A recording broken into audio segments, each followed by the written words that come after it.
കമ്മ്യൂണിസ്റ്റുകാരെ ഞങ്ങളെ സംബന്ധിച്ചിടത്തോളം ശത്രുക്കൾ പറയുമായിരുന്നു, എടാ അവൻ്റെ രാഷ്ട്രീയം തെറ്റാ, പക്ഷെ അവൻ കള്ളനല്ല. ഇപ്പോൾ പറയുമോ കള്ളന്മാരുടെ മടയാന്നേ പറയുള്ളൂ. അതുകൊണ്ട് എനിക്ക് യാതൊരു മനസാക്ഷി കുത്തുമില്ല. പിന്നെ ഇവൻ വിപ്ലവം നടത്താനും പോകുന്നില്ല. സംഘർഷം കൊണ്ടോ അക്രമം കൊണ്ടോ ഒരു പ്രത്യയശാസ്ത്രത്തെയും മാറ്റാനും ആളുകളെ മാറ്റിയെടുക്കാനും സാധിക്കില്ല. കൂടുതൽ പകയും വിരോധമാണ് ഉണ്ടാവുക. മറ്റുള്ളവരെ ആക്രമിക്കുക, അക്രമത്തിന് പ്ലാൻ ചെയ്യുക, അതുപോലുള്ള സംഭവങ്ങൾ ആവർത്തിക്കാൻ പാടില്ല എന്ന ഒരു വിശ്വാസം ക്രമേണ എന്നിൽ വേരൂന്നിയിട്ടുണ്ട്. അതുകൊണ്ട് ഒരു പ്രശ്നവും നേടിയെടുക്കാൻ കഴിയില്ല, ഒരു പ്രസ്ഥാനത്തെയും മുന്നോട്ട് നയിക്കാൻ കഴിയില്ല. ആത്മാർത്ഥതയും സത്യസന്ധതയും രാഷ്ട്രീയത്തിൽ കൈമുതലായി സൂക്ഷിക്കണം എന്നുള്ളതാണ് എന്നിൽ നിന്ന് ആരൊക്കെ പഠിക്കാൻ ആഗ്രഹിക്കുന്നുണ്ടെങ്കിൽ പഠിക്കേണ്ടത്. പാർട്ടിയിലുള്ളപ്പോൾ മറ്റാളുകളെ നശിപ്പിക്കാൻ ഞാൻ ശ്രമിച്ചതായിട്ട് എനിക്ക് തോന്നുന്നില്ല. എന്നെ നശിപ്പിക്കാൻ ശ്രമിച്ചിട്ടുണ്ട്. ഒരുപാട് പ്രസംഗിച്ചുകൊണ്ടിരിക്കുമ്പോൾ ഞാൻ സ്റ്റേജിലേക്ക് കയറി, ജനങ്ങൾ കൈയടിച്ചു. അപ്പോൾ നമ്പൂരിപ്പാടെല്ലാം നോക്കി. ഞാൻ കേളോട്ടിൻ്റെ അടുത്ത് വന്നിരുന്നു. അപ്പോൾ കേളോട്ടൻ എൻ്റെ ചെവി പറഞ്ഞു, നിന്നെ അയാൾ നോട്ടം ഇട്ടിട്ടുണ്ട്, നോക്കിക്കോ, സൂക്ഷിച്ചോ. നമ്പൂതിരിപ്പാടിനെ പോലുള്ളൊരു നേതാവിൻ്റെ രീതി അതാണെങ്കിൽ പിന്നെ മറ്റുള്ളവരെ പറ്റി പറഞ്ഞിട്ട് കാര്യമില്ല. സുധാകരനെക്കുറിച്ച് ഇപ്പോൾ ഈയിടെ ചിലത് പറയലുണ്ട്. അത് ലേശം തകരാറുണ്ട് എന്ന് എനിക്കറിയാം. പണ്ട് ചികിത്സിക്കേണ്ട ഒരു രോഗമാണത്, അതുകൊണ്ട് പറയാറുണ്ട്. മനോരോഗമുണ്ടായാൽ പിന്നെ എന്ത് പറയാനാണ്? ഇത് സമൂഹത്തിന് തന്നെ ഒരു മോശമായി ബാധിക്കുന്ന ഒരു പ്രശ്നമാണ്. സ്ഥിരതയില്ലാത്ത മട്ട് വർത്തമാനം പറയുന്നത്. സ്ഥിരതയില്ലാത്ത മട്ട് എന്ന് പറഞ്ഞാൽ വ്യക്തിപരമായി ആക്ഷേപിക്കാൻ മാത്രമല്ല, SFI വർക്ക് ചെയ്യുമ്പോൾ ട്രീറ്റ് ചെയ്തു. പത്രസമ്മേളനത്തിലും ചിലപ്പോൾ പറയേണ്ടി വരും ഇമാതിരി ഭ്രാന്ത് വന്നാൽ. ഈ രാജ്യത്തെ മുഴുവൻ ആളുകളെയും എന്ത് വൃത്തികേടും പറയാൻ വേണ്ടി യാതൊരു മടിയും കൂസലും കാണിക്കാതെ സുധാകരനെ പറ്റി ഒരു യാഥാർത്ഥ്യം പറഞ്ഞതിൽ എനിക്ക് യാതൊരു വിഷമവും തോന്നുന്നില്ല. ഞങ്ങൾ പറഞ്ഞത് മുസ്ലിം ലീഗ് ഒരു വർഗീയ പാർട്ടിയായിട്ട് കാണേണ്ട ആവശ്യമില്ല. മുസ്ലിം ലീഗ് മൈനോറിറ്റി റൈറ്റ്സിന് വേണ്ടി പരിശ്രമിക്കുന്നതാണ്. അതുകൊണ്ട് വർഗീയം എന്ന് പറഞ്ഞിട്ട് അവരെ അകറ്റി നിർത്തേണ്ട ആവശ്യമില്ല. അവരുമായി സഹകരിക്കണം. അതുപോലെ കേരള കോൺഗ്രസ് ഇതൊന്നും BJP പോലുള്ളൊരു വർഗീയ കമ്മ്യൂണൽ പാർട്ടിയായിട്ട് കാണണ്ട. ഇതാണ് ഞാൻ എഴുതിയത് തന്നെയാണ്. നായനാറും കൂടി വായിച്ച് രണ്ടാളും കൂടി തീരുമാനിച്ചു.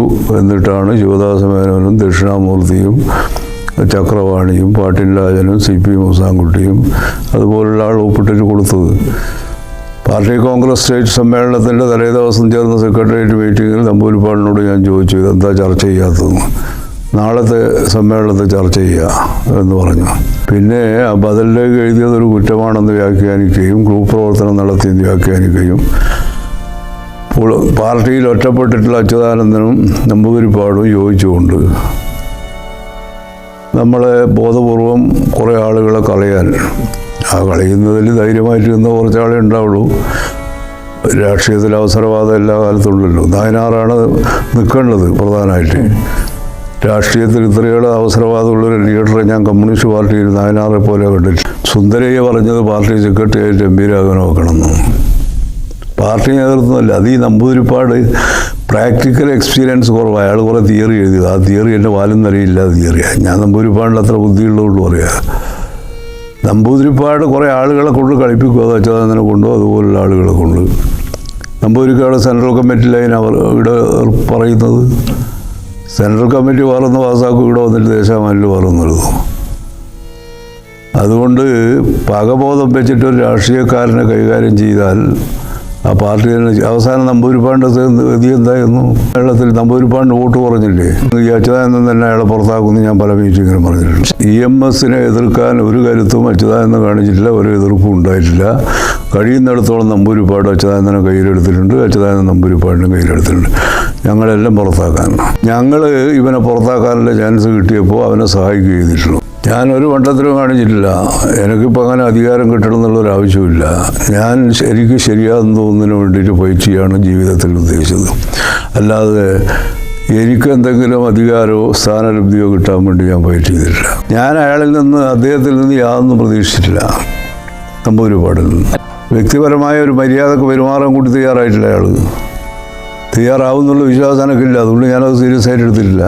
എന്നെ പുറത്താക്കുന്നതിന് മുമ്പ് തന്നെ കണ്ണൂരും അതുപോലെ കേരളത്തിലെ എല്ലാ ജില്ലാ തലസ്ഥാനങ്ങളിലും MP രാഘവൻ പാർട്ടി വിരുദ്ധനാന്ന് പറഞ്ഞിട്ട് പാർട്ടി ജനറൽ സെക്രട്ടറി പ്രസംഗിക്കുന്നു. കൺട്രോൾ കമ്മീഷൻ ഇല്ലാതപ്പോൾ അപ്പീൽ കൊടുക്കേണ്ട ജനറൽ സെക്രട്ടറി, അപ്പീൽ അതോറിറ്റി തന്നെയാണ് പുറത്താക്കുന്നതിന് മുമ്പ് പ്രസംഗിക്കുന്നത്. പിന്നെ എന്ത് എഴുതിയിട്ടാ? ഒരുപാട് 28 ആളെ വെടിവെച്ച് കൊന്നിട്ടുണ്ട് വിമോചന സമരത്തിന്. നമ്മൾ ഒരുപാട് കൊലയാളി എന്ന് വിളിക്കും. ഇപ്പം 35 ആളെ പുത്തക ഭട്ടാചാര്യ വെടിവെച്ച് വന്നിട്ടുണ്ട്, കൊലയാളി എന്ന് വിളിക്കും. ഭാവി എന്ന് പറയുന്നത് നിങ്ങളെന്താ ധരിക്കുന്നത്? കുറച്ച് പൈസ ഉണ്ടാക്കാനാ ഭാവി എന്ന് പറയുന്നത്? എന്താ ഒരു ഇത്? കയ്യൂരിലെ ആൾ തൂക്കുമരത്തിലേറി അവരെ ഭാവി എന്താണെന്ന് നേരം ചോദിച്ചിട്ട് ആരെങ്കിലും മൂന്നാം മുന്നണിയെല്ലാം പറയല്ലാതെ ഉണ്ട്. 7% വോട്ട് കിട്ടുന്ന 4 ഇടതുപക്ഷ പാർട്ടികൾ വിചാരിച്ചാൽ ഇന്ത്യ രാജ്യം BJP-നെയും കോൺഗ്രസിനെയും തോൽപ്പിച്ചിട്ട് മൂന്നാം മുന്നണി ഉണ്ടാക്കുക.